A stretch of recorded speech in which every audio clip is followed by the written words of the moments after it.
అంత్యదినములకు అవసరమైన పత్రికలు. మొదటి పేతురు, రెండవ పేతురు పత్రికలు అంత్యదినములకు, అంత్యదినములలో ఉన్న మనకు చాలా అవసరమైన పత్రికలు.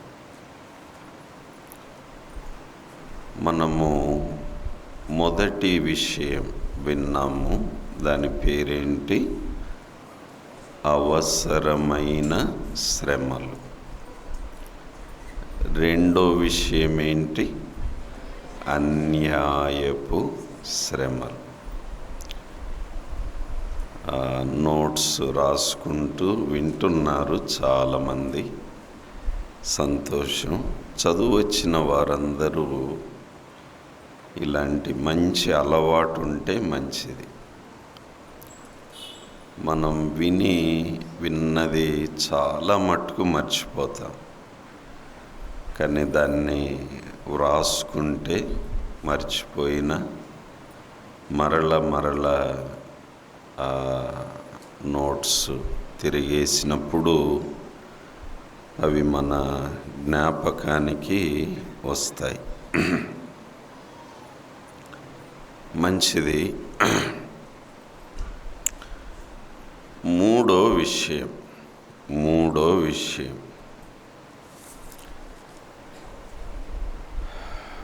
అపనిందల శ్రమలు. చెప్పండి, పేజ్ తిప్పండి. పేజ్ తిప్పి కొత్త పేజీలో రాయండి. అపనిందల శ్రమలు. ఆ పేజీ తిప్పి నాలుగో విషయం కూడా రాయండి. అగ్ని వంటి శ్రమలు. ఈ పూట ఆ రెండు విషయాలు ధ్యానం చేద్దాం. నిజానికి ప్రియులారా, పేతురు రాసిన పత్రికలు మనము వివరంగా ధ్యానించాలి అంటే, నేను గమనించాను, ఒక 50 ధ్యానాలైనా మనం నేర్చుకోవచ్చు. ఓపిక ఉంటే ఒక 50 ధ్యానాలు ఈ పత్రికల్లో నుండి నేర్చుకోవచ్చు. అయితే కేవలం వాటి సారాంశం మాత్రమే మీ ముందు ఉంచుతున్నాను. కనుక నా మనవి ఏంటంటే, ఈ 2 రోజుల కూడికల తర్వాత మీరు ఒక నెల రోజులైనా ఈ పత్రికల మీదే మీ మనసు పెట్టి ఇంకా చదువుతూ నెమరు వేసుకుంటూ ధ్యానిస్తే మరింత దీవెన మీరు పొందగలరని నేను గట్టిగా నమ్ముతూ ఉన్నాను. మంచిది. ఏ జ్ఞానము లేని పేతురు ద్వారా ప్రభు 2 పత్రికలు తన వాక్యముగా వ్రాయించటం అద్భుతం. చేపలు పట్టుకునే జాలరితో ఇన్ని గొప్ప సంగతులు వ్రాయించటం ఆశ్చర్యం. మొత్తం 2 పత్రికలలో 8 అధ్యాయాలున్నాయి. 8 అధ్యాయాల్లో నుండి ఒక 9 విషయాలు మనం నేర్చుకుంటూ ఉన్నాం. మూడో విషయము ప్రియులారా, అపనిందల శ్రమలు. ఒక్కొక్క అధ్యాయంలో ఒక మాట తీసుకొని ఒక పాఠంగా నేర్చుకుంటున్నాం. మొదటి అధ్యాయంలో మొదటి విషయం ఏంటి? అవసరమైన శ్రమలు. రెండో అధ్యాయంలో రెండో విషయం ఏంటి? అన్యాయపు శ్రమలు. మూడో అధ్యాయంలో మూడో విషయం ఏంటి? అపనిందల శ్రమలు. సరే, ఈ 3వ అధ్యాయమును ఒక 3 ముక్కలుగా చేసి ధ్యానం చేసుకుందాము. అందులో ఒక మాట సంసారము. చెప్పండి గట్టిగా. ఒక మాట సంసారం, రెండో మాట సమాజము. చెప్పండి. మూడో మాట సంపూర్ణ సువార్త. చెప్పండి. చెప్తారా? కొంచెం పలికితే నిద్ర మత్తు పోతుంది. మొదటిది ఏంటి? సంసారం. రెండోది ఏంటి? సమాజం. మూడోది ఏంటి? సంపూర్ణ సువార్త. ప్రియులారా, ఈ 3వ అధ్యాయంలో 1 నుండి 7 వచనాల వరకు, 1 నుంచి 7 వచనాల వరకు, 1 నుంచి 7 వచనాల వరకు సంసారము గురించి పేతురు వ్రాస్తున్నాడు. చక్కగా రాశాడు. సంతోషం ఏంటంటే ఈ మాటలు రాసిన పేతురు సంసారి. చెప్పండి, సంసారి. పౌలులాగా కాదు, కానీ ఈయన సంసారి. సంసారంలో అనుభవం కలిగిన వాడైన. చెప్పండి, అనుభవం కలిగిన వాడు. కనుక ఈయన చేతనే పరిశుద్ధాత్ముడు కొన్ని మంచి విషయాలు రాయించాడు. కనుక ఇక్కడ పెళ్ళైన వాళ్ళు సంసారులు.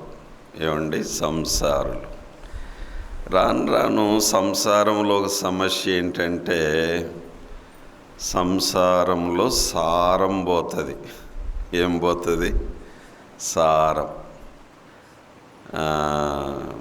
పెళ్ళైన కొత్తలో ఉన్నంత సారం తర్వాత ఉండదు. ఆ విషయాన్ని పాత సంసారాలను అడిగితే చెప్తారు బాగా. ఏం పోయిందమ్మా? సారం పోయింది. పోయిన సారాన్ని తిరిగి మనం తెచ్చుకోవాలి. మొత్తానికి సారవంతమైన సంసారంగా మన కుటుంబాలుంటే మంచిది. మరి సంసారం సారవంతంగా ఉండాలంటే ఇక్కడ కొన్ని సూత్రాలు ఉన్నాయి. ఎందుకని సారం పోతుంది సంసారంలో అంటే మనము సూత్రాలు పాటించటం లేదు. అవి గాలికి పోయినాయి. అందుకనే సంసారంలో సారం పోయింది. సరే, ఏంటా సూత్రాలు?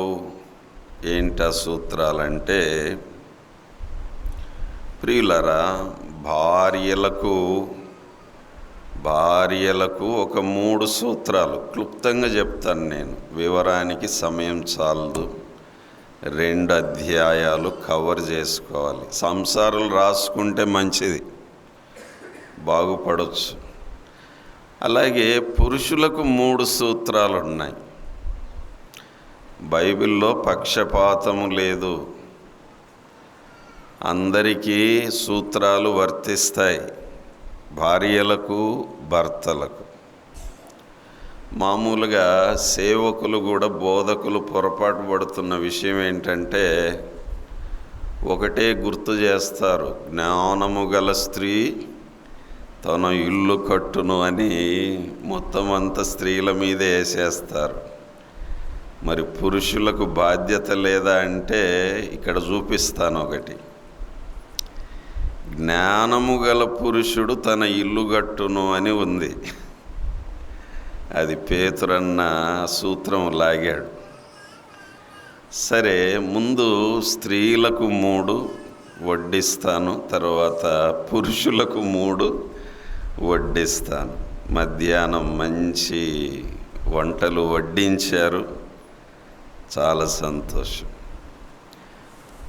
ప్రియులారా, అమ్మలారా బాగా వినండి. ముందు మీకు వడ్డించాలి. ఎందుకంటే సంసారంలో మీ పాత్ర చాలా కీలకమైంది.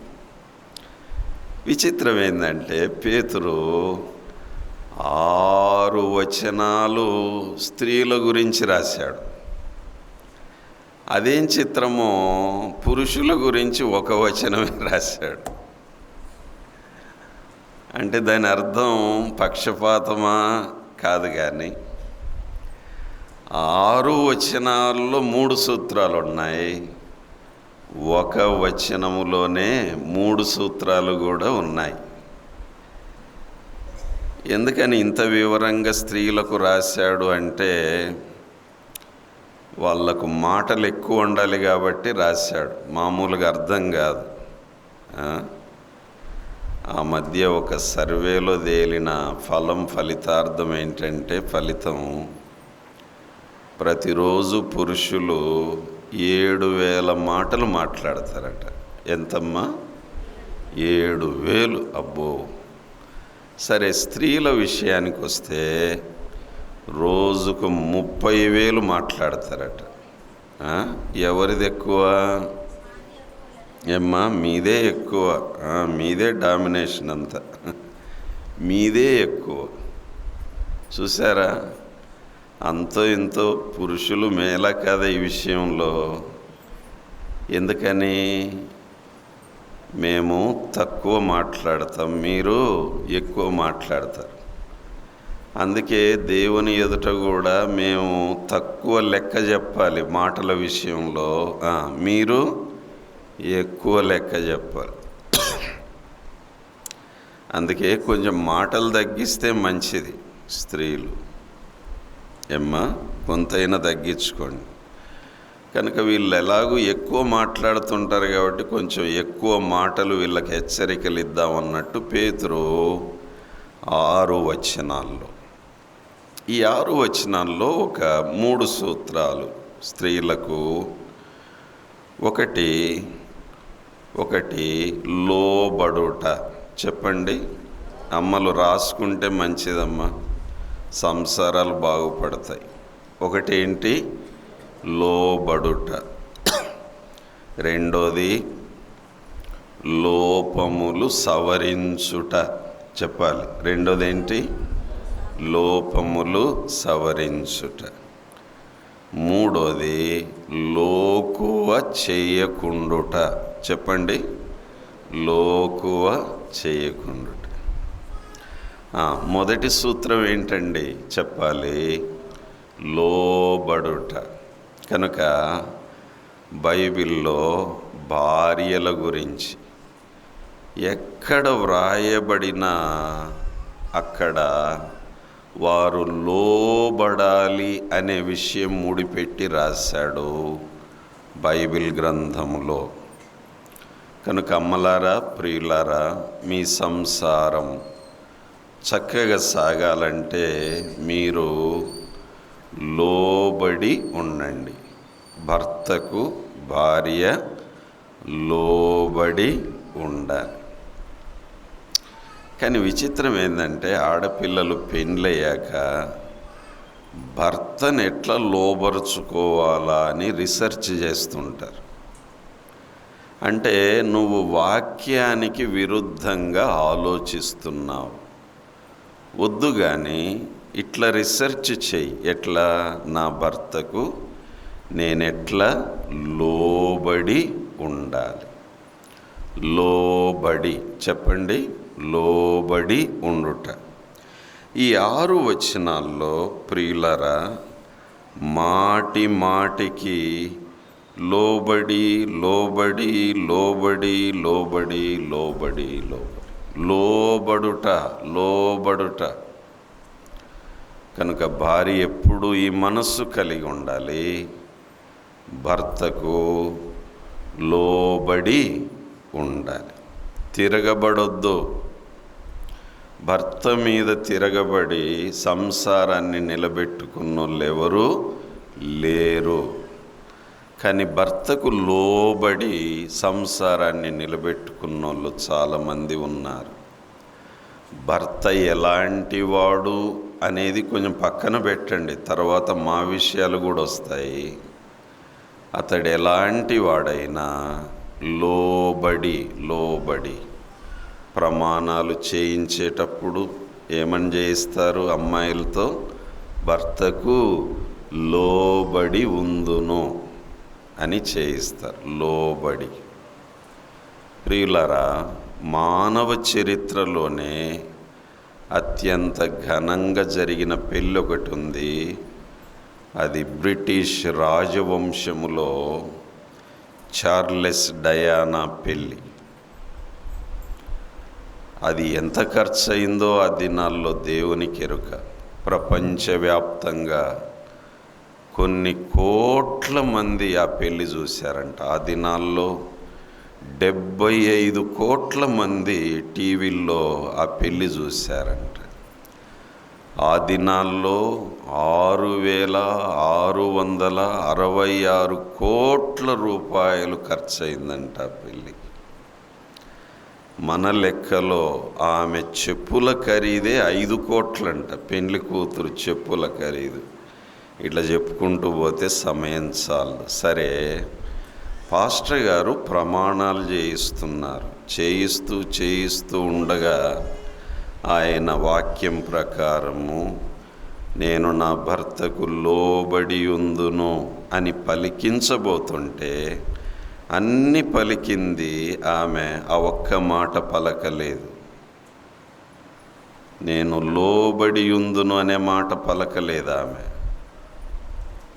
ఆ మాట పలకకపోయేసరికి ఆ చర్చిలో ఉన్న వారందరూ ఇలానే చూస్తున్నారు. ప్రపంచవ్యాప్తంగా టీవీల్లో రిలే అవుతుంది. 75 కోట్ల మంది దేవుని మందిరంలో ఉండి దేవుని వాక్య సూత్రం పలికిస్తుంటే పాస్టర్ గారు ఆమె పలకలేదు. 2-3 సార్లు అడిగాడు, పలకలేదు. ఇక పరిస్థితి ఇబ్బందిగా ఉందని ఆయన దాటిపోయాడు. డయానా దేవుని మందిరములో ఉండి దేవుని వాక్య సూత్రమును పలకలేదు అంటే దాని అర్థం ఏంటి? లోబడి ఉండాలా? ఏం అవసరమా భర్తకు? వీఆర్ ఈక్వల్ అన్నట్లుగా ఆమె దేవుని మాటను తిరస్కరించి. ఇది 75 కోట్ల మంది చూశారు.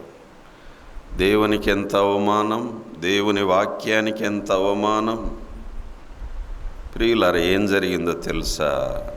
చార్లెస్ మంచివాడని నేను అనట్లేదు, కానీ ఆమె దేవుని మాటకు లోబడక పలకక ఏం జరిగింది? 16 ఏండ్ల కాపురం, 5 సార్లు ఆత్మహత్య ప్రయత్నాలు చేసింది. చివరకు కార్ యాక్సిడెంట్లో చనిపోయింది. చనిపోయేటప్పుడు ఆమె పలికిన చివరి మాట మై గాడ్ అని పలికి, నా దేవా అని పలికి చచ్చిపోయి. ఆ బుద్ధేదో ముందుండింటే ఎంత బాగుండు. కనుక ప్రియులారా, దేవుని సూత్రానికి ఎవరు తిరగబడినా వారు తిరుగు లేకుండా నాశనమైపోతారు. 2 కొడుకులను అనాథలుగా చేసి వెళ్ళిపోయింది. కనుక అమ్మలారా, ప్రియులారా, మీరు ఎలాంటి వారైనా, ఉద్యోగస్తులైనా, ఏమైనా ఇంటిలో సూత్రం ఏంటంటే భార్య ఏం చేయాలండి? భర్తకు చెప్పాలి, లోబడి. ఇది రాసి పెట్టుకోండి. నా దేవుడు చెప్పాడు, నేను లోబడి ఉంటాను. మిగిలిన సమస్యలన్నీ దేవునికి వదిలేయండి. ఆయన తిప్పుకొని వస్తాడు, నీ సంసారాన్ని చక్కబెడతాడు, నిలబెడతాడు. కనుక భార్యలకు సూత్రం ప్రధానం ప్రియులారా, లోబడి ఉండుట. 2వ సూత్రము లోపములు సవరించుకొనుట.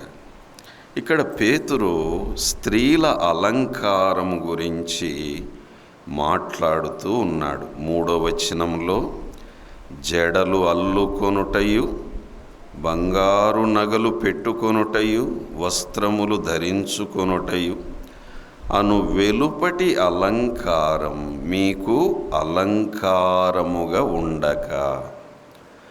సాధారణంగా స్త్రీలకు అలంకారం అనేది ఒక అలవాటుగా ఉండొచ్చు.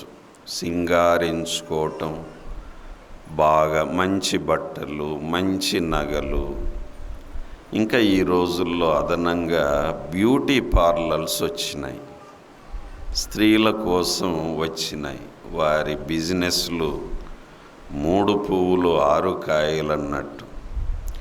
మొగుడి సంపాదనలో పావుల భాగము, ₹1 భాగము బ్యూటీ పార్లర్లకే ఖర్చు పెట్టేవాళ్ళు ఉన్నారు.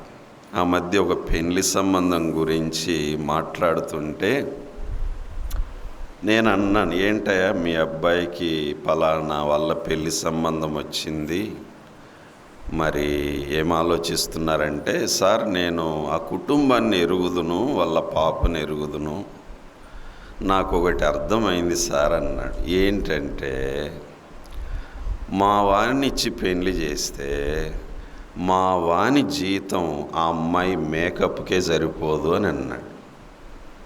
మా వాని జీతం ఆ అమ్మాయి మేకప్కే సరిపోదు. నేను చెప్పినాను, రే చేసుకుంటావేమో చేసుకో, కానీ నీ జీతం ఆ అమ్మాయి మేకప్కే సరిపోదు నాయన అంటే వాడు జడుచుకొని సంబంధం క్యాన్సిల్ చేసుకుంటాడు.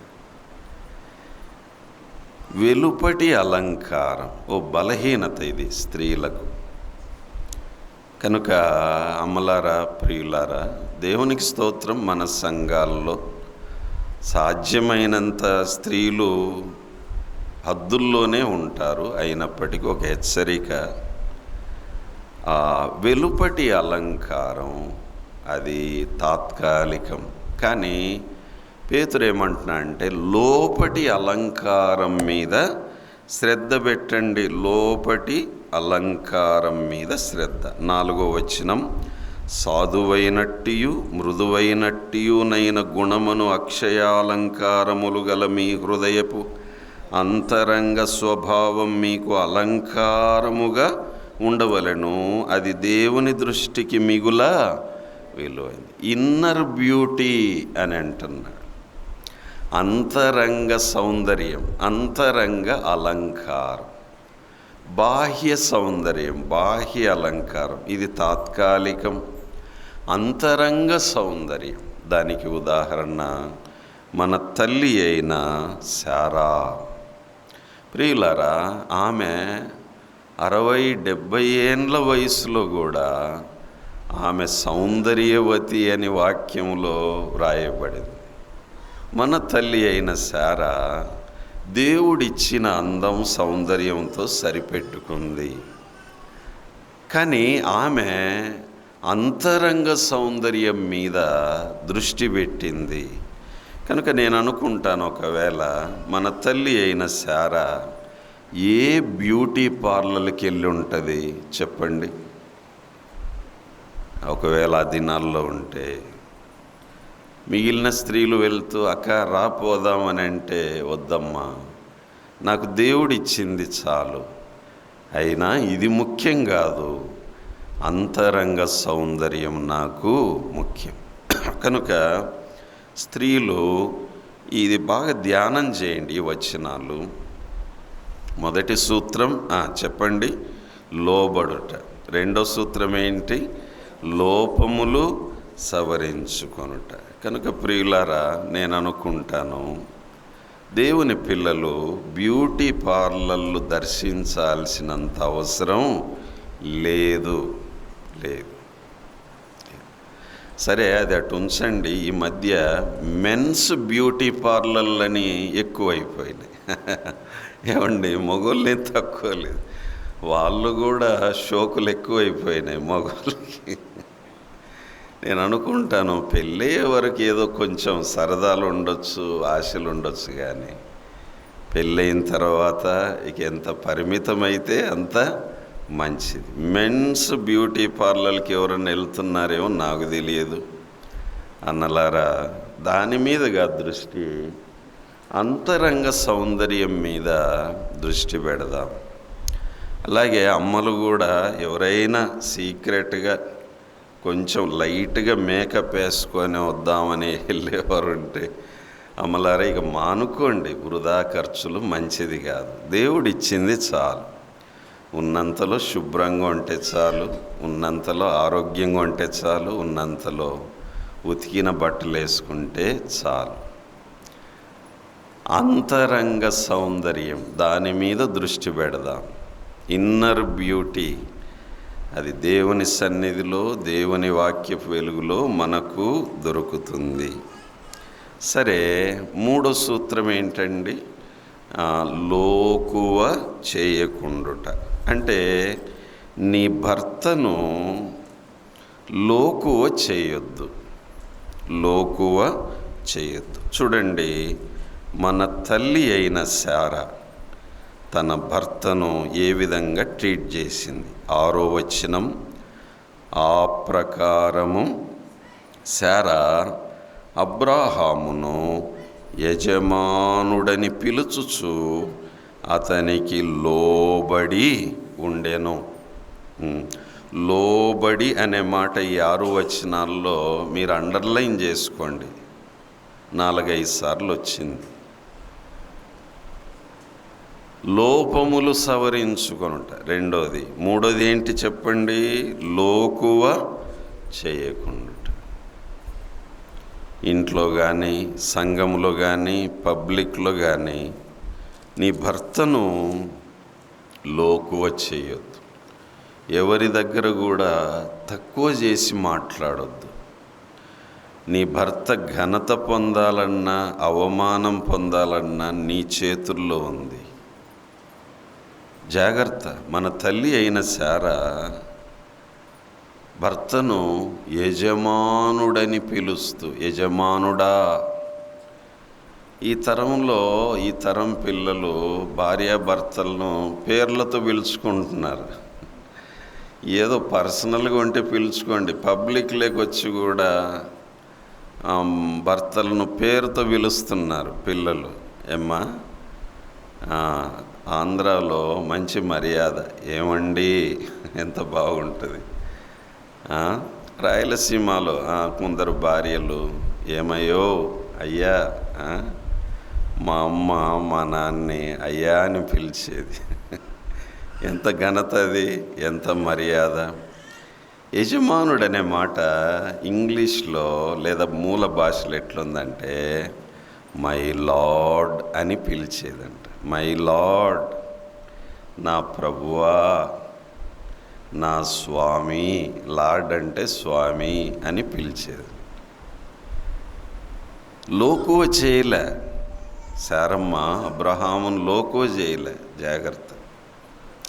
నేను ఒకసారి పేషెంట్లను చూస్తున్నాను, 2 పండు ముసలోళ్ళు వచ్చారు. నా ఎదురుగా కూర్చున్నా, ఆయన బెంచ్ మీద కూర్చున్నాడు. ముసలమ్మని చూసి నేను కూడా అమ్మ కూర్చో పక్కన అంటే, లేదు లేదు సార్ అని బెంచి పక్కన కింద కూర్చుంది ఆమె. ముసలాయన పైన కూర్చున్నాడు, కాలు మీద కాలేసుకుని. నేను ఆశ్చర్యపోయి, నువ్వు కూడా పైన కూర్చోమ్మా అంటే, లేదు సార్ నేను కూర్చోలేను. అక్కడ ఏదో కింద కూర్చోవాలని కాదు, కానీ నాకు సంతోషమైన విషయం ఏంటంటే నా భర్త నాకంటే ఘనమైన వాడు అని తాను తగ్గించుకొని కూర్చోవడం ద్వారా ఆమె నా ఎదుట అది చూపిస్తుంది, నా భర్త ఘనుడైన వాడు. సరే 2-3 సార్లు నా పర్లేదమ్మా కూర్చో అంటే, ఈ ముసలాయన ఏమండే సార్ చెప్తున్నాడు కదా కూర్చోండు, ఇట్లే ఉన్నాడు, అమ్మో మామూలుడు కాదనుకున్నా. కానీ ఆమెను చూసి నాకు చాలా సంతోషమైన విషయం ఏంటంటే నా భర్త గౌరవనీయుడు. సరే నేను అన్నాను ఆమెతో, సరే అమ్మా ఇంతకు ఎవరికి, నీకా ఆయనకా సమస్య అంటే, కింద కూర్చున్న ఆమె భర్త వైపు చూసి, నాకుగా సార్ మా స్వామికి అంటుంది. ఏముంటుంది? మా స్వామికి. అబ్బో, శారా తన భర్తకు అంత గౌరవం ఇచ్చింది కనుక అమ్మలారా, ఎందుకు సంసారంలో లుకలుకలు, మనస్పర్ధలు అంటే సూత్రాలు దాటిపోతుంది? దయచేసి ఇవి గుర్తుపెట్టుకుంటే భార్యలు మంచిది. 3 చెప్తారా? 1, సౌండ్ రావట్లే, మీరు కాదన్నా, మీరు లోపడడం కాదు వాళ్ళని. రామనాథ్ ఏంటి బాబు రివర్స్ అంటే ఉన్న పరిస్థితి అది సార్ అన్నట్టుంది.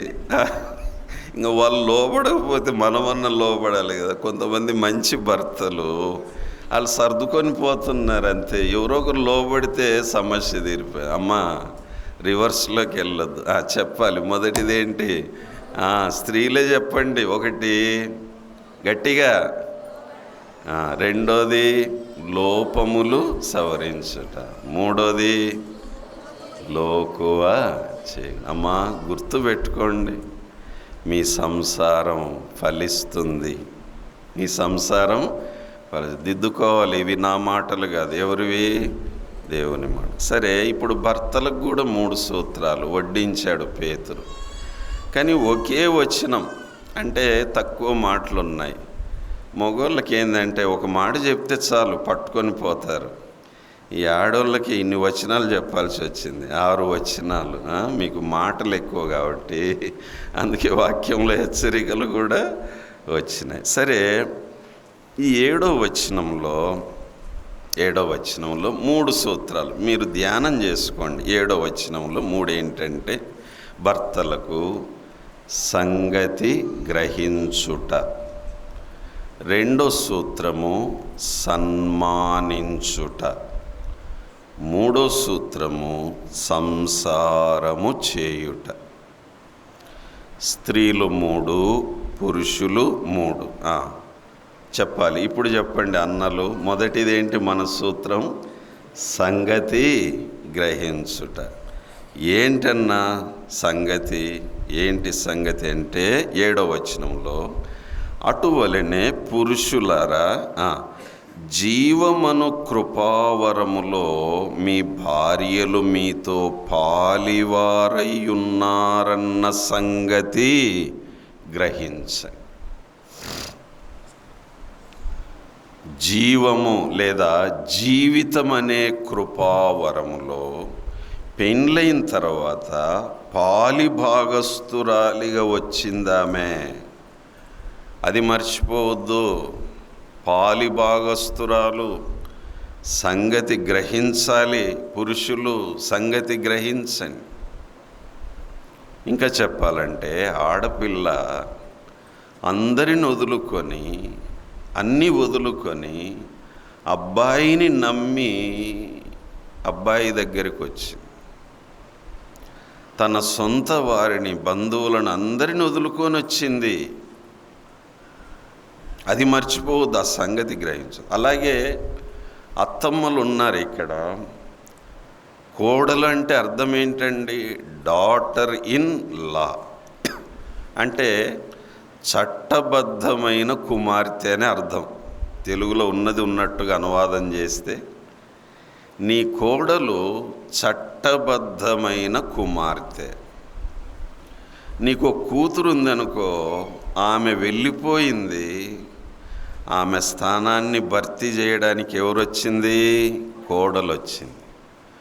కూతురుని ఎట్లా చూసావో కోడలను అట్లే చూడు. కూతురు నొక్కంట, కోడలు నొక్కంట చూడొద్దు. దేవుడు నాకు ఇచ్చిన కుమార్తె, నేను అట్లే చూసుకుంటా. సంగతి గ్రహించండి. నీ ఇంటికి వచ్చిన ఆడపిల్ల అత్తమామలు గ్రహించాలి, భర్త గ్రహించాలి, తోబుట్టువులు ఇంట్లో ఉన్నవారు గ్రహించాలి. ఆమె అన్నీ వదులుకొని మా ఇంటికి వచ్చింది.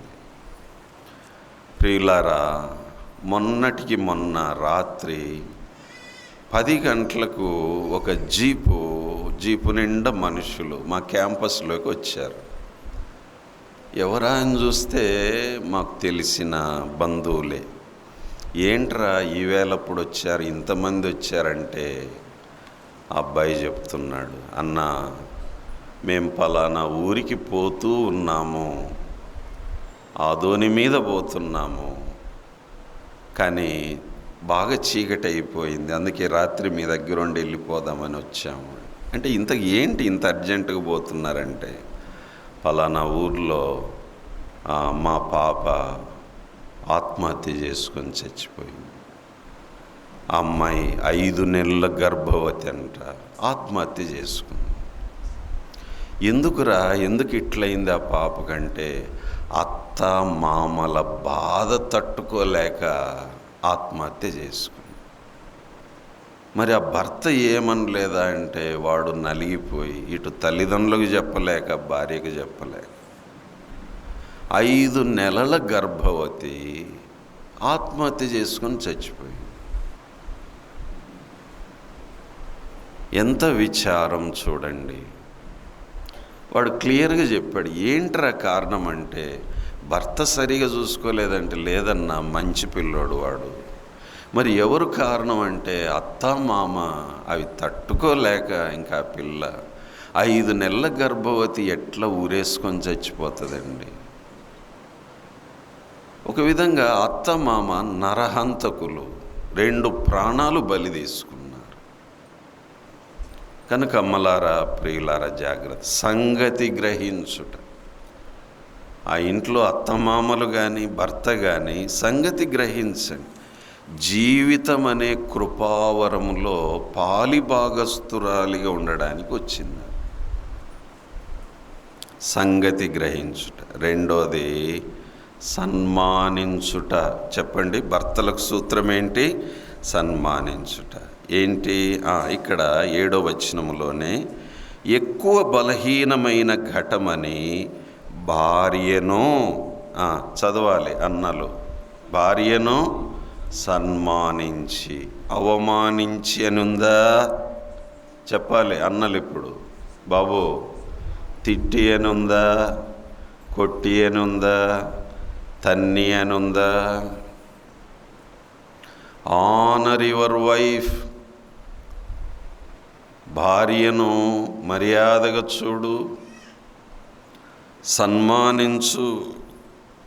నా భార్య నా ఇష్టమని నోటికొచ్చినట్లు తిట్టేవాళ్ళు ఉన్నారు, కొట్టేవాళ్ళు ఉన్నారు.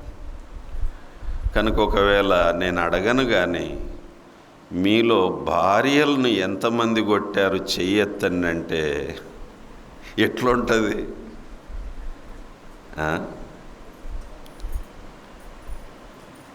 సిగ్గు కాదా? ఇది అవమానం కాదా? అసలు బైబిల్ ఏం చెప్తుందంటే, భార్యను కొడుతున్నావంటే నిన్ను నీవే కొట్టుకున్నట్టు, అంతే, నిన్ను నీవే అవమానించినట్లు అంతే. ఎఫెసీలో ఆ సూత్రాలు ఉన్నాయి, 5వ అధ్యాయం. సరే, ఒకవేళ వీళ్ళు దొంగకు తేలుగుట్టినట్టు ఉంటారు అనుకుందాం. అక్కలను అడిగితే చెప్తారు, అక్క నీ మొగుడు ఎన్నిసార్లు కొట్టినాడు అంటే అక్కలు చేయెత్తరు చాలామంది. ఎందుకంటే భర్త మర్యాద నిలబెడుతున్నారు. నా భర్త లోకు అయిపోతాడు చేయెత్తితే. సరే, జరిగిందేదో జరిగిపోయింది, దేవుడు బుద్ధి చెప్తున్నాడు. ప్రియులారా, ఒకవేళ కోపం వస్తే 2 మాటలు అరవచ్చు, గద్దించు, పర్వాలేదు, సరిచేయి. కానీ కొడుతున్నావంటే ఆమె ఏమన్నా పశువా, గొడ్డ కొట్టడానికి? 90% సొసైటీలో చూస్తున్నాము, గొడ్డును బాదినట్టు బాదుతున్నారు పిల్లలు. కొట్టొద్దు. ప్రియులారా, ఈ సూత్రం నేను గుర్తుపెట్టుకున్నాను. నా పెళ్ళైనప్పటి నుంచి, ఇప్పటి నుంచో బైబిల్ చదువుతా. ఓహో, నా భార్యను అవమానించకూడదు, సన్మానించాలి. నేను దేవుని భయం, దేవుని ఎదుట నేను చెప్తున్నాను. మా పెళ్ళై 31 సంవత్సరాలు అయింది. మొన్న సెప్టెంబర్ 7వ తారీఖున యానివర్సరీ అయింది, కృతజ్ఞత కూడిక పెట్టుకున్నాం. ఈ 31 ఏండ్ల సంసారంలో నా భార్య మీదికి నేను చెయ్యి ఎత్తలేదు. కారణం ఏంటంటే నేనేదో పెద్ద ఆత్మీయునని కాదు, కానీ సూత్రము ఇక్కడ నా మనసులో ఉండిపోయింది. నా భార్యను కొట్టకూడదు. కొన్నిసార్లు అరిశాను, కొన్నిసార్లు గద్దించాను, కానీ అక్కడితో ఆగిపోయింది. సన్మానించండి. కనుక భర్తలకు 3 సూత్రాలు ఉన్నాయి అన్న, చెప్పాలి. మొదటిది ఏంటి? సంగతి గ్రహించుట. రెండోది ఏంటి? సన్మానించుట. మూడోది ఏంటి? సంసారము చేయుట. రండి, మీ ప్రార్థనలకు అభ్యంతరం కలగకుండానట్లు జ్ఞానము చొప్పున వారితో కాపురము చేయండి. సంసారం చేయండి రా బాబు. ఎంతకాలం చెప్పాలి? ప్రమాణాలు చేసేటప్పుడు ఎంతకాలం? మరణము నిన్ను నన్ను. బాబు అప్పుడప్పుడు గుర్తుపెట్టుకోవాలి. కానీ విచిత్రం, ఈ రోజుల్లో విడాకులు ఎక్కువైపోతున్నాయి. బిలీవర్స్ మధ్య, సంఘాల్లోనే విడాకులు. డైవోర్స్ కేసెస్ కనబడుతున్నాయి. ప్రియులారా, జాగ్రత్త. జ్ఞానముతో ఇక్కడ ఉంది కదా, సామెతల్లో ఏముంది? జ్ఞానము గల స్త్రీ ఇల్లు కడుతుంది. పేతురు పురుషులకు కూడా ఏమంటున్నాడు? జ్ఞానము చొప్పున వారితో కాపురం చేయండి. అంటే ఒక ఇల్లు కట్టబడాలంటే స్త్రీకి జ్ఞానం ఉండాలి, పురుషునికి జ్ఞానం ఉండాలి. ఈ జ్ఞానము సాఫ్ట్వేర్లో దొరకదు, నీ పుస్తకాల్లో దొరకదు. ఎక్కడ దొరుకుతుంది? బైబిల్. Wisdom from above. కనుక ప్రభువా, నేను ఎట్లా కాపురం చేయాలో నాకు జ్ఞానము దయచేయి, నాకు జ్ఞానము దయచేయి. కనుక అమ్మలారా, ప్రియులారా, విడాకులు అనే మాట దేవుని పిల్లల నోట రాకూడదు. దేవుడు జతపరిచిన వారిని మనుషులు వేరు చేయకూడదు. తల్లిదండ్రి అయినా అత్తమామైనా వేరు చేయకూడదు. అంతేకాదు, వారు వేరుపడే ప్రయత్నం చేయకూడదు. బాబు సర్దుకో, కొంచెం సర్దుకోండి. సంసారం అంటే సర్దుకోవడం. ఒకటే సూత్రం, ఒకటే మాత్ర. ఏంటో చెప్పాలి. ఇప్పుడు అందరు చెప్పండి. సంసారం అంటే గట్టిగా అందరూ చప్పబడిపోయినారు. ఏం సంసారం లేనా? మరి ఎవడు చేసుకోమన్నాడు పెళ్ళి నిన్ను?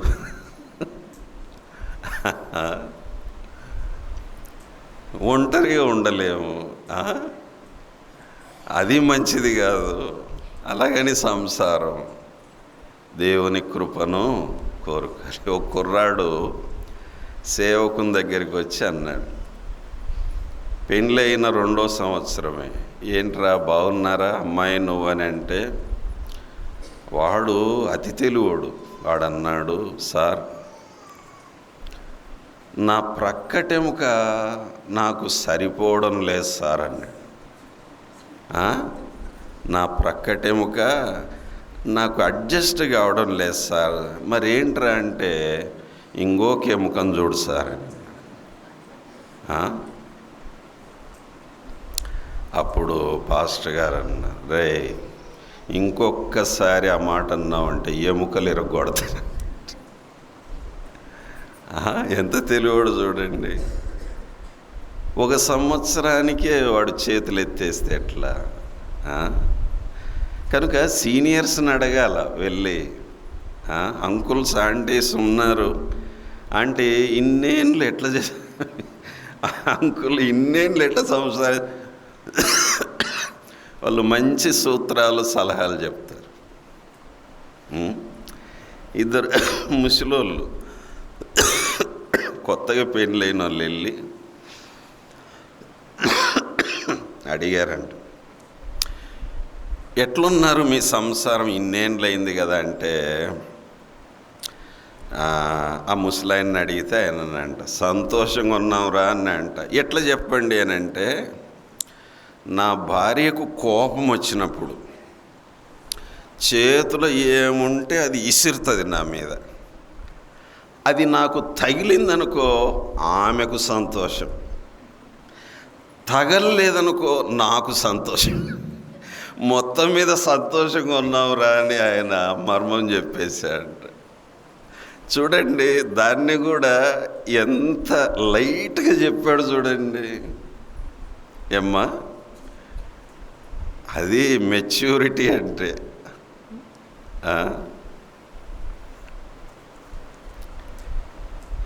50 ఏండ్లు సంసారం. అబ్బో, ఓసారి నేను ఫ్యామిలీ కాన్ఫరెన్స్లో వాక్యం చెప్పాల్సి వస్తే అందరూ జంటలు కూర్చున్నారు. నా ముందర పండు ముసలోళ్ళు 2 కూర్చున్నారు. ఆశ్చర్యమైంది, ఇంత ముసలోళ్ళు వచ్చి ముందు వరుసలో కూర్చొని జాగ్రత్తగా వింటున్నారు. ఆశ్చర్యపోయాను. సరే, ప్రసంగం అయిన తర్వాత నేను పోయి వాళ్ళని కలిశాను. అంకుల్, మీ వయసు ఎంత అంటే, 85 ఏండ్లు నాయన. అమ్మ, మీ వయసు అంటే 80. మీకు పెళ్ళి ఎంత కాలం అయిందంటే 60 ఏండ్లు.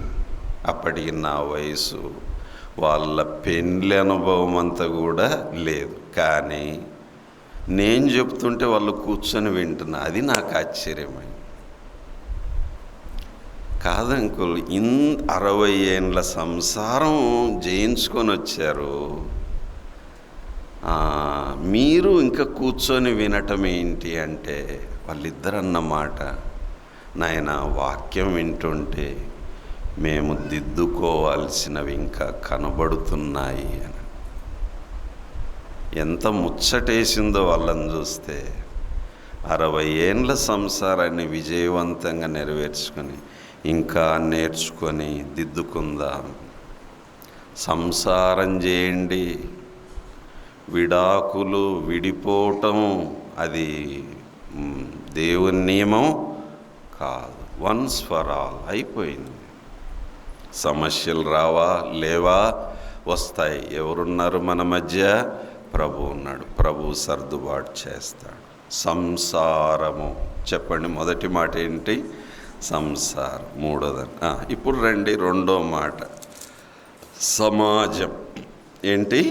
సమాజం. ప్రియులారా, మనము ఈ సమాజములో తిరుగుతుంటే దేవుని పిల్లలకు ఎదురయ్యే అనుభవం ఏంటంటే అపనిందల శ్రమలు వస్తాయి. ఏంటి? అపనిందలు. రండి ఇప్పుడు 1 పేతురు 3వ అధ్యాయం 15 నుండి చదవండి బాబు, మైక్ దగ్గరున్నోళ్ళు. 15 నుండి 1 పేతురు 3:15. 3:15. మైక్ అన్నా, మైక్ మైక్ బాబు.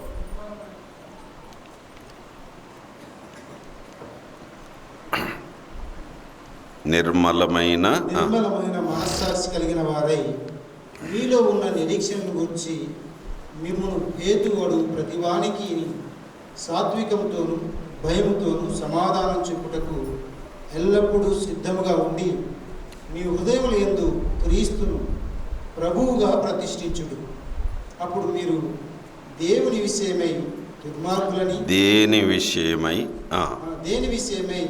దుర్మార్గులని దూషింపబడుదురో దాని విషయమై క్రీస్తునందున్న మీ సత్ప్రవర్తన మీద అపనింద వేయువారు సిగ్గుపడుదురు. ప్రియులారా, దేవుని పిల్లలకు ఎదురయ్యే అనుభవం ఏంటంటే అపనిందల శ్రమలు. మనము 3వ విషయంలో సాగుతున్నాం. ఏం పేరు పెట్టుకున్నాం దానికి? అపనిందల శ్రమలు. చూసారా, ఈ ప్రతి చాప్టర్లో శ్రమల గురించి ప్రధానంగా పేతురు రాస్తున్నాడు. అపనిందల శ్రమలు. ప్రియులారా, ఒక దెబ్బ తింటే వచ్చే నొప్పి కంటే ఒక మాట వల్ల వచ్చే నొప్పి భయంకరమే. కొంతమంది మాటలతోనే చంపేస్తారు. ఎట్లా అంటే ఇట్లా అపనింద వేయటం వలన తట్టుకోలేము. అపనింద వేయటం.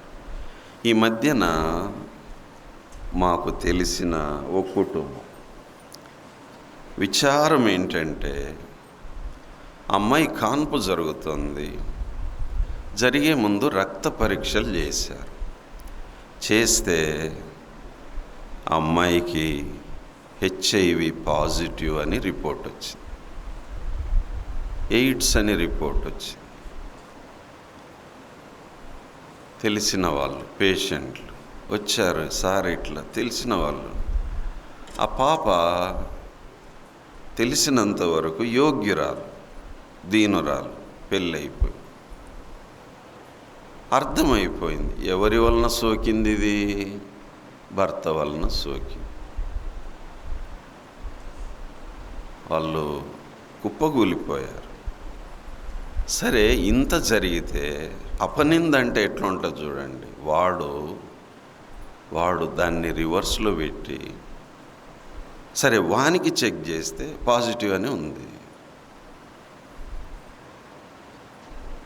ఎవరి నుంచి ఎవరికి వచ్చింది అనేది ఇప్పుడు ప్రశ్న.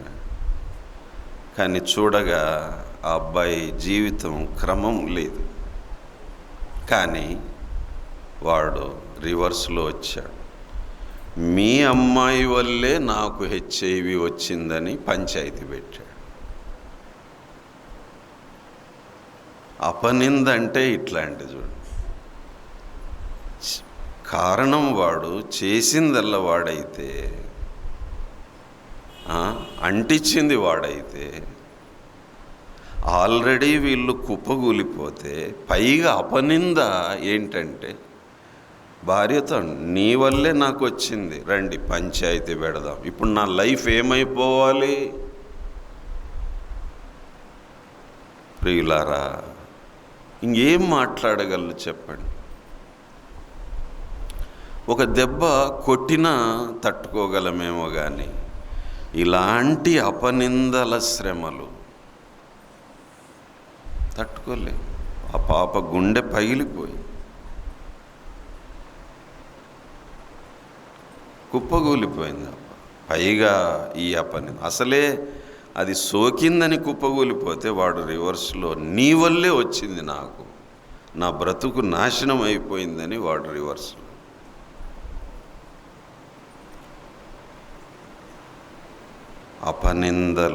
అపనిందలు ప్రియులారా. అందుకే భక్తుడు అంటాడు, నిందకు నా హృదయం బద్దలైపోయిందంటాడు. కనుక మన చుట్టూ ఉండే లోకంలో, సమాజంలో ప్రియులారా, మీ సత్ప్రవర్తన మీద అపనింద వేసేవారు ఉన్నారు. అబద్ధాలు, చెడ్డ మాటలు కలిపి ప్రచారం చేసేవాళ్ళు ఉన్నారు. ఏం చేయగలము వాటికి? ఇందుకు ఎవరము అతీతులము కాదు. మన ప్రభు అయిన యేసుక్రీస్తే నిందపాలైనాడు లోకంలో. కొందరు మంచివాడన్నారు, కొందరు కాదన్నారు. ఇప్పటికీ యూట్యూబుల్లో చూస్తుంటే యేసుక్రీస్తు ప్రభువు మీద వేసే అపనిందలు, దూషణలు, తేలిక మాటలు, అవి అట్లా కనబడుతున్నప్పుడు గుండె గాయమైపోతుంది. నా ప్రభువును ఇంత ఘోరంగా మాట్లాడుతున్నారు. అపనిందలు. అయితే వాట్ ఈజ్ అవర్ రెస్పాన్స్? దానికి స్పందన ఏంటి? ప్రతిస్పందన ఏంటి? ప్రియులారా, కృంగిపోవద్దు, కుమిలిపోవద్దు, వంగిపోవద్దు. ఇక్కడే నిబ్బరం ఉండాలి. ఏముండాలి? నిబ్బరం. ప్రభు అన్నాడు, నా నిమిత్తమై జనులు మిమ్మును నిందించి, హింసించి, అబద్ధముగా మీ మీద చెడ్డ మాటలు పలుకున్నప్పుడెల్లా మీరు ధన్యులు. కనుక అపనిందలు మీద పడుతున్నాయి. సత్యం ఏంటో దేవునికి తెలుసు, నీకు తెలుసు, కానీ అపనిందలు మీద పడుతున్నాయి. లోకానికి మూకటేయలేము. ఎంతమంది నోర్లని మూయిస్తాము? చేత కాదు. కనుక ప్రభువా నీకు స్తోత్రం, ధన్యులు. ప్రభు అన్నాడు, సంతోషించి ఆనందించండి, పరలోకమందు మీ ఫలము అధికమగును. అందుకే వాట్ ఈజ్ యువర్ రియాక్షన్? అందుకే భక్తుడు అన్నాడు, నింద నాకు ఒక 100 అన్నాడు. ఒక నింద మోపుతున్నా అంటే జేబులో ఎన్ని పెట్టినట్టు? 100. నిందలు మందలు మందలుగా మీద పడుతున్నాయంటే 100 జేబులేకపోతున్నాయి.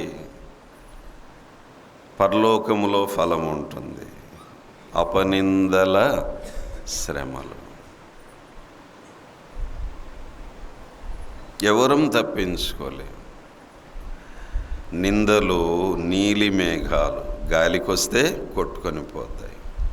మధ్యాహ్నపు సూర్యుని అడ్డుకోవచ్చు కొంచెం సేపే, గాలి వస్తే కొట్టుకొని పోతాయి. సూర్యుడు మళ్ళీ ప్రకాశిస్తాడు. మధ్యాహ్నపు వెలుగులాగా నీ నిర్దోషిత్వాన్ని దేవుడు రుజువు చేస్తాడు. ఇక్కడ ఇంకొక విషయం, ఎవరన్నా ఒకరు నిన్ను నిందిస్తే ఎంత గాయపడతావు, అదే సమయంలో నువ్వెవరినైనా నింద మోపితే వాళ్ళు కూడా అంతే గాయపడతారు. జాగ్రత్త, నోరు భద్రం, జాగ్రత్తగా మాట్లాడదాం. తొందరపడి ఎవరి మీద నిందలు వేయొద్దు. యోసేపు మీద ఒక నిందేసింది, 12 ఏళ్ళు జైల్లో పడినాడు ఆయన. ఒక మాట చాలంతే. మౌనంగా భరించాడు యోసేపు, 12 ఏళ్ళు జైలు శిక్ష. కానీ దేవుడు దానికి ప్రతిఫలం ఇచ్చాడు. దేవునికి స్తోత్రం. ప్రభు ఇస్తాడు, వదిలే దాన్ని, దేవునికి వదిలే. అయితే అపనిందల్లో కూడా సత్ప్రవర్తనను విడిచిపెట్టొద్దు. కృంగిపోవద్దు, వ్యసనపడొద్దు, కుమిలిపోవద్దు, లోకస్తుల్లాగా వ్యసనం చేయొద్దు. కానీ ప్రభువా నేను ధన్యుణ్ణి, ధన్యురాలు. నిందలు సహిద్దాం, అదే సమయంలో ఎవరి మీద నింద మోపొద్దు. జాగ్రత్త. మూడో విషయం ఏంటి? 3వ పాయింట్ ఇందులో సంపూర్ణ సువార్త. సంపూర్ణ సువార్త మనకిక్కడ కింది వచనాల్లో మనం చూస్తాం. 19 బాబు చదువుతావా? 19 దేవుని దీర్ఘశాంతము. 19 ఇంకా దీర్ఘశాంతము ఇంకా కనిపెట్టుచుండినప్పుడు పూర్వము నోవాహు దినముల్లో ఓడ సిద్ధపరచబడుచుండగా అవిధేయులైన వారి యొద్దకు, అనగా చెరలో ఉన్న ఆత్మల యొద్దకు ఆయన ఆత్మస్వరూపిగానే వెళ్ళి వారికి ప్రకటించాను. ఆ ఓడలో కొందరు, అనగా 8 మంది నీటి ద్వారా రక్షణ పొందిరి. రైట్. సంపూర్ణ సువార్త. ప్రియులారా, ఆ దినాల్లో, నోవాహు దినాల్లో దేవుడు ఆత్మరూపిగానే వెళ్ళి అవిధేయులైన వారికి సంపూర్ణ సువార్త ప్రకటించాడు. ఒకవైపు నోవాహు కూడా ప్రకటించాడు. అయితే బాగా వినండి, నోవాహు ప్రకటించిన సంపూర్ణ సువార్త ఆయన కుటుంబానికే క్షేమమైంది. ఆయన కుటుంబానికే క్షేమమైంది. 8 మంది రక్షింపబడినారు, 8 మంది కాపాడబడినారు. భ్రష్టులు కాకుండా సువార్త కాపాడు. వినండి, మనం ఎందుకు సువార్త ప్రకటించాలి ఏదో ఒక రీతిగా అంటే, సువార్త 2 అంచుల ఖడ్గం, 2 పనులు చేస్తుంది. ఒకటి ఏంటంటే పాపిని ఒప్పిస్తుంది సువార్త. చెప్పండి, పాపిని ఒప్పిస్తుంది. అలాగే పరిశుద్ధుని దిద్దుబాటు చేస్తుంది. The gospel convicts the sinner,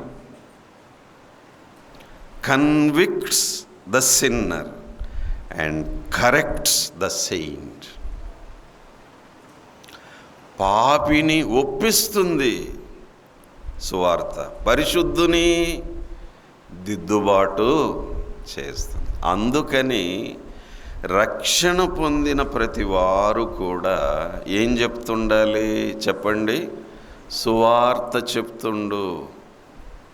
మానొద్దు, ఏదో ఒక రకంగా సువార్త చెప్తుండు. అది నిన్ను కాపాడుతుంది. పండితులు అంటారు దాదాపు 120 ఏండ్లు బహుశా నోవాహు సువార్త చెప్తున్నాడు. అవతలోడు ఎవరు మారలేదు, కానీ వీళ్ళు భ్రష్టులు కాకుండా సువార్త వీళ్ళని ఏం చేసింది? కాపాడింది. కనుక ఎదుటివారు మారుతారో లేదో దేవునికి వదిలేయండి. సువార్త చెబుతూ ఉంటే ఆ సువార్త మనకు ఒక షీల్డ్గా ఉంటుంది. ఆ సువార్త మనల్ని హెచ్చరిస్తూ ఉంటుంది. ఆ సువార్త ఏదైనా లోపం పాపం ఉన్నప్పుడు దిద్దుబాటు చేస్తూ ఉంటుంది. Preach the gospel. ఏదో ఒక రకంగా వ్యక్తిగతంగా పత్రికల ద్వారా సాక్ష్యం, నోటి మాట, సంఘముగా వెళ్ళి ప్రకటిస్తూనే ఉండాలి. ఇది సంపూర్ణ సువార్త. 3వ విషయం పూర్తయింది. ఇక 4వ విషయానికి వద్దాం. 4వది ఏంటండి? అగ్ని వంటి శ్రమలు. ఈ అధ్యాయాన్ని ఒక మూడు ముక్కలుగా చేద్దాం. ప్రియులారా, మీకు ఓపిక ఉంటే ఈ ధ్యానాలను 50 ధ్యానాలుగా మార్చుకోవచ్చు. ఇంకా ఒక నెల రోజులు ఈ 2 పత్రికల మీదే వెళ్ళండి. ఒక సమగ్రమైన అవగాహన ఈ 2 రోజుల్లో పరిశుద్ధాత్ముడు మనకు కల్పిస్తూ ఉన్నాడు. 4వ విషయం ఏంటి బాబు? 4వది అగ్ని వంటి శ్రమలు. ఒక 3 ముక్కలుగా చేద్దాం. మొదటిది శ్రమపడే మనస్సు. ఈ అధ్యాయంలో శ్రమపడే మనస్సు. రెండోది ప్రేమించే మనస్సు. మూడోది సంతోషించే మనస్సు. చెప్పాలి. ఒకటేంటి? శ్రమపడే మనస్సు. రెండోది ప్రేమించే మనస్సు. మూడోది ఏంటి? సంతోషించే మనసు.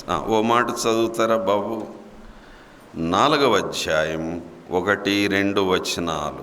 క్రీస్తు శరీరమందు శ్రమపడెను గనుక మీరును అట్టి మనస్సును ఆయుధముగా ధరించుకొనుడి. చదువు 2. శరీర విషయంలో శ్రమపడిన వాడు శరీరమందు జీవించిన మిగిలిన కాలం ఇక మీదట మనుజాసలను అనుసరించి నడుచుకొనక దేవుని ఇష్టానుసారముగానే నడుచుకున్నట్టు పాపముతో జోలిక ఏమీ లేకపోయింది. కనుక వినండి, పేతురు అంటున్నాడు ఇదే అధ్యాయంలో 7వ వచనంలో, ప్రియులారా అన్నిటి అంతము సమీపమై ఉన్నది. గమనించండి, అంత్య దినాల్లో ఉన్న బిడ్డలు ఏ మనసు కలిగి ఉండాలి చెప్పండి? శ్రమపడే మనస్సు ఆయుధముగా ధరించుకోండి. శ్రమపడే మనస్సున్న వారిని శ్రమలు ఏమీ చేయరు. లోకంలో మోటివేషనల్ స్పీకర్స్ ఇట్లా అంటూ ఉంటారు, శ్రమ నీ ఆయుధమైతే విజయం నీ బానిసవుతుంది అని. చదువుకునే పిల్లలతో అన్నాడు, శ్రమ నీ ఆయుధమైతే విజయం నీ బానిసవుతుంది.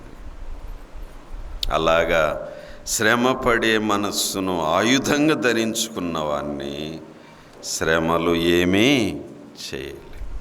అందుకే పౌలు శ్రమైన, బాధైన, హింసైన, వస్త్రహీనతైన, కరువైన, ఖడ్గమైన, ఉపద్రవమైన, ఇంకేమైనా రండ్రా చూసుకుందామంట. ఏమన్నా చేయగలవా వీటిని మనం? ఇవి మనల్ని వీటన్నిటిలో చెప్పండి అత్యధిక విజయం పొందవచ్చు. We're more than conquerors in suffering. ఇక్కడ ఇంకో మంచి లోతైన విషయం ఏంటంటే, శ్రమపడే మనస్సు, శ్రమలు పడుతూ ఉంటే భక్తుడు అంటున్నాడు, శ్రమల్లో ఉన్న వారికంట పాపముతో జోలి ఉండదు. కనుక అమ్మలారా వినండి, ఈ పాపము ఎంత విచిత్రమైందంటే ఆ పాపాన్ని మనం వదిలేస్తాం. వద్దు నాయనా ఈ పాపం అని వదిలేస్తాం.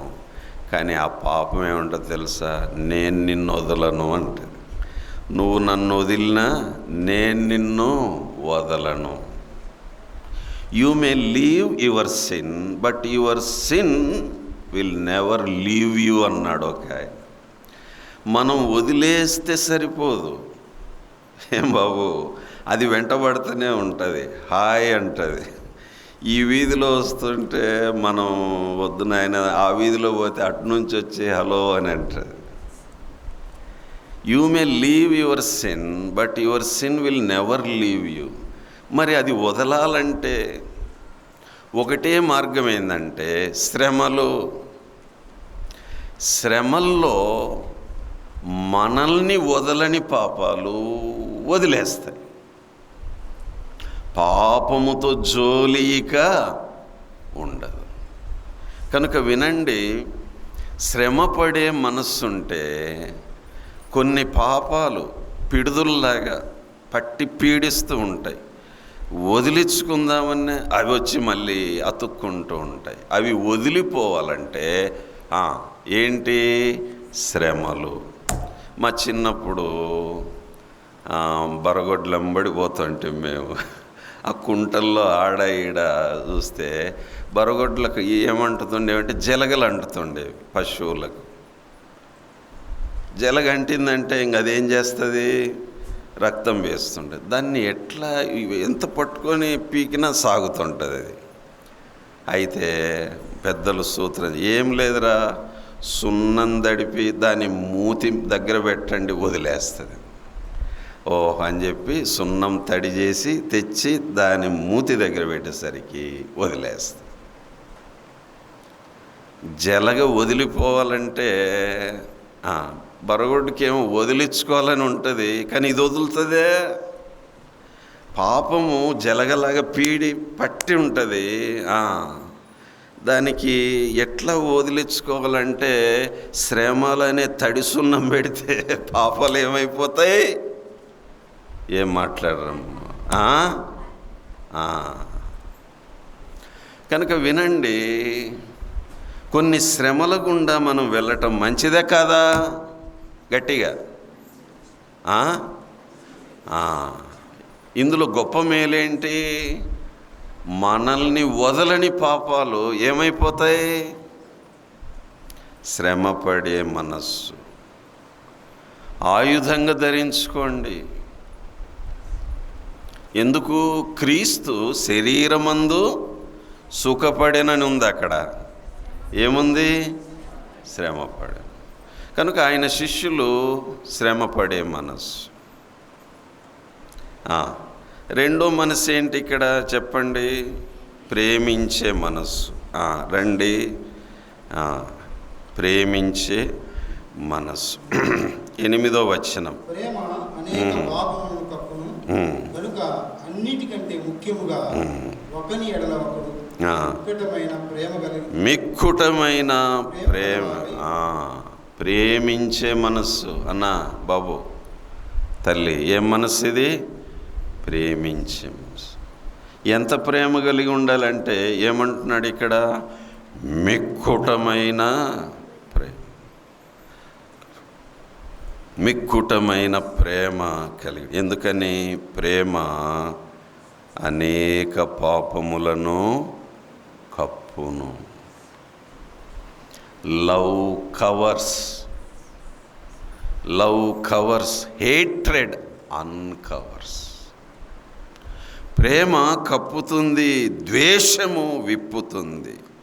మిక్కుటమైన ప్రేమ కప్పుతుంది, కొన్నిసార్లు మిక్కుటమైన ద్వేషం. అన్నీ విప్పేస్తామంతే, వారివి వీరివి. ప్రియులారా, నోవాహు వస్త్రహీనుడై పడినప్పుడు ఒకడు వెళ్ళి చూశాడు.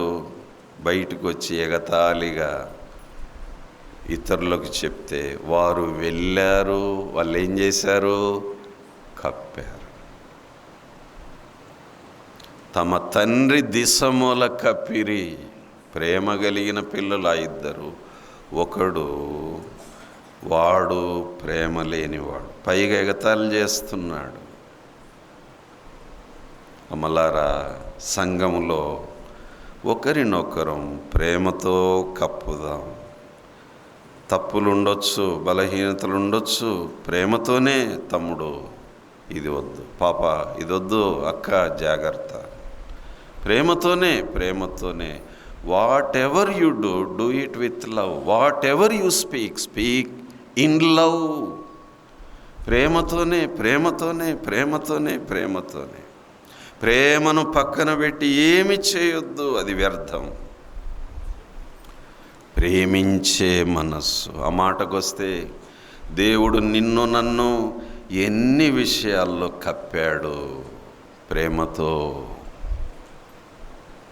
అందుకే ప్రేమ గురించే ఎక్కువ పాటలు, అవునా కాదా? ఆ మధ్య ఒక పాట వింటుండు, నూతనమైనవి నీ కార్యములు. అందులో తరములు మారుచున్నను, దినములు గడుచుచున్నను, నీ ప్రేమలో మార్పు లేదు. మార్పు లేని ప్రేమ, మిక్కుటమైన ప్రేమ నా ప్రభు, నన్ను కప్పుకున్న ప్రేమ. ప్రభు నిన్ను నన్ను ఇంత కప్పితే కొంతన్న మన పొరుగు వారిని కప్పుకోకపోతే ఎంత దుర్మార్గం అది, ఎంత దుష్టత్వం ప్రియులారా. ప్రేమించే మనస్సు. ఇంకో మనస్సు ఏంటి ఇక్కడ? సంతోషించే మనస్సు. మిమ్మల్ని శోధించుటకు మీకు శ్రమ కలుగుచున్న అగ్ని వంటి మహాశ్రమను గురించి మీకేదో ఒక వింత సంభవించినట్లు ఆశ్చర్యపడకుడి. క్రీస్తు మహిమ బయలుపరచబడినప్పుడు మీరు మహానందముతో సంతోషించు నిమిత్తం క్రీస్తు శ్రమల్లో మీరు పాలివారైనంతగా సంతోషించుడి.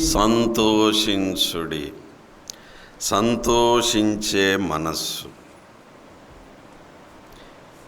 దేంట్లో? అగ్ని వంటి శ్రమల్లో. ఇక్కడ భక్తుడు అంటున్నాడు, మిమ్మును శోధించుటకు మీకు కలుగుచున్నటువంటి అగ్ని వంటి మహాశ్రమ. పేతురు ఈ మాటలు రాస్తున్న దినాల్లో నీరో చక్రవర్తి బహుభయంకరంగా క్రైస్తవులను హింసిస్తూ ఉన్నాడు. ఆ దుర్మార్గుడు ఎంత దుర్మార్గుడంటే, క్రైస్తవులను పట్టుకొని వారికి బట్టలన్నీ చుట్టి వారిని ఓ స్తంభానికి గట్టేసి వారి మీద ఆయిల్ జల్లి అంటించి ఆ వెలుగులో రాత్రిపూట విందులు చేసుకునేవాడట. ఎంత దుర్మార్గుడండి. అగ్ని వంటి మహాశ్రమ. మనుషులనే కాగడాలుగా పెట్టివాడు క్రైస్తవులను హింసించాడు. మరలా చెప్తున్నాను, మనిషికి బట్టలు చుట్టి బాగా చుట్టి ఆయిల్ పోసి, కిరసనాయిల్ అనుకుందాం, పోసి స్తంభానికి అక్కడ కట్టేసి అంటుపెట్టావు. అట్లా చుట్టూ క్రైస్తవులను స్తంభాలకు కట్టేసి ఆ బట్టలు చుట్టి అంటూ పెడితే ఆ వెలుగులో వీడు డిన్నర్ చేసేవాడు. ఎంత రాక్షసుడు. అలా జరుగుతున్న దినాల్లో పేతురు ఈ పత్రిక రాశాడు. ప్రియులారా, ఇదేం వింత కాదు, ఇది వింత కాదు. చూసారా? కానీ దేవునికి స్తోత్రం, మనకంత శ్రమలున్నాయా చెప్పాలి. మరి చిన్నదానికే అల్లాడిపోతావేంటి, కృంగిపోతావేంటి, నిరాశలోకి వెళ్ళిపోతావేంటి? నాకే ఎందుకు? నీకే కాదు, ఎవరి శ్రమలు వారికి ఉన్నాయి. వింత వద్దు అంటున్నాడు. ఏం వింత లేదు బాబు, ఆశ్చర్యపడదు. మరి ఏం చేయాలన్నా అంటే సంతోషించండి. అబ్బో, అగ్ని గాలుతూ ఎట్లా సంతోషించాలి? అప్పుడు పరిశుద్ధాత్ముడు వాళ్ళని ఆవరిస్తాడు ప్రియులారా. ఇది మానవ సాధ్యం కాదు. అలాగే ఇది చూస్తున్నప్పుడు పాత నిబంధనలో ఒక సంఘటన గుర్తొస్తుంది మనకు. ఎవరికైనా గుర్తుందే ఏమ్మా? షద్రక్, మేషక్, అబేద్నెగోలు అగ్నిగుండం దగ్గర నిలబడి వాళ్ళన్న మాట ఏంటో తెలుసా? రాజుతో, మాకు చింత లేదు. ఇక్కడ పేతురేమంటున్నాడు? ఇది వింత కాదు, చింత వద్దు, వింత వద్దు. వాళ్ళు మాకు చింత లేదు అంటున్నాడు. పేతురు అంటున్నాడు, మాకేమిది వింత కాదు, ఇది మామూలే, ఇది మామూలే. అగ్ని వంటి మహాశ్రమ మామూలే, ఇది మామూలే. వింతొద్దు, చింతొద్దు. చింత పడం మా మనస్సులో, ఇదేదో వింతగా ఫీల్ అవ్వము, కానీ మేము సంతోషిస్తాము. చెప్పండి, మేము సంతోషిస్తాం. దీనినే ప్రియులారా రక్షణానందం, సంతోషం. హబక్కూకు అంటాడు, నా రక్షణకర్త అయిన దేవుని యందు నేను సంతోషించెదను. ఆనందం, సంతోషం. కవల పిల్లలు రక్షణ అనే ప్యాకేజీలో ఉంచినాడు దేవుడు. ఆనందించండి, సంతోషంగా ఉండండి, సంతోషంగా ఉండండి. హబక్కూకు చుట్టూ పరిస్థితులు ఏం బాగలేవు, ఎటు చూసినా లాస్ లాస్ లాస్ లాస్. అయినను అంటాడు, అయినను నేను యెహోవా యందు ఆనందించేది, నా రక్షణకర్త అయిన దేవుని యందు సంతోషించదు. హబక్కూకు, అన్ని వైపులా నష్టపోయావు, అయినా ఆనందం ఏంటి నీకు? అయినా సంతోషం ఏంటి అంటే, అయ్యా అన్నీ పోయినాయి కానీ నా రక్షణ పోలేదు. ఆ రక్షణలోనే ఆనందం, సంతోషం ప్యాకేజీలో పెట్టి వదిలేశాడు దేవుడు. I rejoice in the Lord, I am glad in the Lord. ఆనందిస్తాను, సంతోషిస్తాను. అందుకనే మనం మొదట విన్నాం ప్రియులారా, ఈ తన విశేష కనికరం చొప్పున మనల్ని రక్షించాడు. రక్షణలోనే ఏం పెట్టాడమ్మా? ఆనందం, సంతోషం. ఒకవైపు దుఃఖం నిజమే, ఒకవైపు శ్రమలు నిజమే, ఒకవైపు అన్యాయం నిజమే, ఒకవైపు అపనిందలు నిజమే, నిజమే, ఇదంతా నిజమే. అయినను ఆనందంగా, సంతోషంగా బ్రతకగలం మనం మన దేవుని బట్టి. అందుకే మన దృష్టి అంతా ఎప్పుడు ఎవరి మీద ఉండాలి? గట్టిగా, సమస్యల మీదొద్దు దృష్టి, ఇతరుల మీదొద్దు మనస్సు, లేదా నీలో నువ్వు చూసుకుంటా కృంగిపోవద్దు. వెంటనే మన దృష్టి ఎవరి మీదకి మలచాలి? గట్టిగా అమ్మా, గట్టిగా. మన పితరులు ఎందుకని అంత ఆనందంగా, సంతోషంగా సాగారంటే, వాళ్ళ ధ్యాస, వాళ్ళ శ్వాస, వాళ్ళ ఊసు, వాళ్ళ భాష అంత ఎవరు? ప్రభువే. అందుకే భక్తుడు యేసు వైపు చూచి అని ఉంది అక్కడ హెబ్రీ 12లో. ఏం బాబు, ఏమని ఉంది? చూచి అని ఉందా? సరిగా చదవం. అందుకే చూచు అంటే అర్థం ఏంటి? ప్రజెంట్ కంటిన్యూస్ టెన్స్ అన్నది. చూచి అంటే ఒకసారి చూసి వదిలేయచ్చు, కానీ అరే మనం చేసే పని అదే. ఎప్పుడో వారానికి ఒకసారి చూస్తాం, వారం అంతా ఏడుస్తాం. అక్క అది కాదు. ఏంటి? చూచు అంటే fix your vision on Jesus. Yesu మీద దృష్టి నిలపండి బాబు. కీప్ ఆన్ లుకింగ్ అంటూ Jesus, Jesus, Jesus. Hebrew 3:1 Yesu మీద లక్ష్యం ఉంచండి. Fix your eyes on Jesus. అంతే. చుట్టూ ఏం జరుగుతున్నా ఇదే చూపు, ఇదే చూపు, ఇదే చూపు. అదే మనకు ఆనందం, సంతోషం, రక్షణానందం. ప్రియులారా, అగ్ని వంటి మహాశ్రమల్లో కూడా. కనుక ప్రియులారా, వాడు నీరో ఇన్ని రకాల శ్రమలు పెడుతున్నాడు.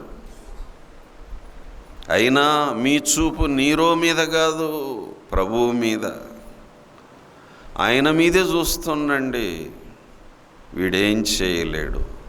ఆనందించండి, సంతోషించండి. ఆ నీరో కథ ప్రభువు చూసుకుంటాడు. వదిలేయండి దేవునికి.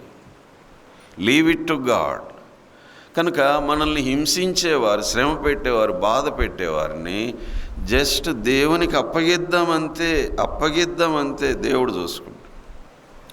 ఓసారి ఓ సోదరుడు నిష్కారణంగా నన్ను బాధ పెట్టడం మొదలెట్టాడు. అట్లే ఓర్చుకోండి. అయితే ఓ రోజు బాధ ఎక్కువయ్యేసరికి ప్రార్థన చేశాను. ఒకటే ప్రార్థన, ప్రభువా ఇతని కథ కొంచెం చూడు ప్రభువా అని. అంతే, ఒకటే మాట, ఇతని కథ కొంచెం చూడు. Leave it to God. అంతే. అతడు వచ్చి ఒకసారి అన్నాడు, నీ కథ అయిపోయింది అన్నాడు. నీ కథ అయిపోయింది, దేవునికి స్తోత్రం అన్నాను నేను. అంతే. మరీ రెచ్చిపోతుంటే ప్రార్థన చేశాను, ప్రభువా కొంచెం ఇతని కథ చూసుకో. వదిలేశాను అంతే, నేనేం రెస్పాండ్ అవ్వాలి. ఒక నెల రోజుల తర్వాత వచ్చాడు, మళ్ళా కలిశాడు. వందనాలు సార్ అన్నాడు. వందనాలు. అప్పుడు నా కథ అయిపోయింది అన్నాడు. నా కథ నెల రోజుల కిందట ఏమన్నాడు? నీ కథ అయిపోయింది అన్నాడు. ఇప్పుడు ఏమన్నాడు? నా కథ అయిపోయింది. ఏమైనా చేయగలవు, కథ మొత్తం మార్చగలవు, నీ నామముకే మహిమంతా తెచ్చుకొందువు. పాడండి. ఏమైనా కథ మొత్తం మార్చగలవు, నీ నామముకే మహిమంతా తెచ్చుకొందువు. కథ మార్చాడా లేదా? వచ్చేమన్నాడు? నీ కథ అయిపోయింది అన్నాడు. దేవుడు ఏం చేశాడు? తిప్పేశాడు. నెల రోజుల తర్వాత ఏమన్నాడు? నా కథ అయిపోయిందంటే నేను అన్నాను, దేవునికి స్తోత్రం అన్నా. అప్పుడు దేవునికి స్తోత్రమే, ఇప్పుడు దేవునికి స్తోత్రమే. అప్పటి నుంచి నన్ను టచ్ చేయడానికి వణికిపోయాడు. మనకున్న ఒకే ఒక ఆయుధం ప్రియులారా, ఏంటక్క చెప్పాలి? దీన్ని మించిన పవర్ఫుల్ వెపన్ ఏదన్నా ఉందా బాబు? చెప్పాలి. కానీ విచిత్రం ఏంటంటే దాన్నే మనం తక్కువ వాడతాం, మిగిలిన ఆయుధాలన్నీ ఎక్కువ వాడేస్తాం. అసలైన ఆయుధం తుప్పు పట్టిపోతుంది, చిలుం పట్టింది బాబు. ఇది తీయండి. ఏంటది? సరే, ఆ నీరో కథ అవన్నీ దేవునికి అప్పగిద్దాం, చూసుకుంటే. తర్వాత నీరో ఏమైపోయాడు కదా, కుక్క చావు చచ్చాడు. అయిపోయిందంతే.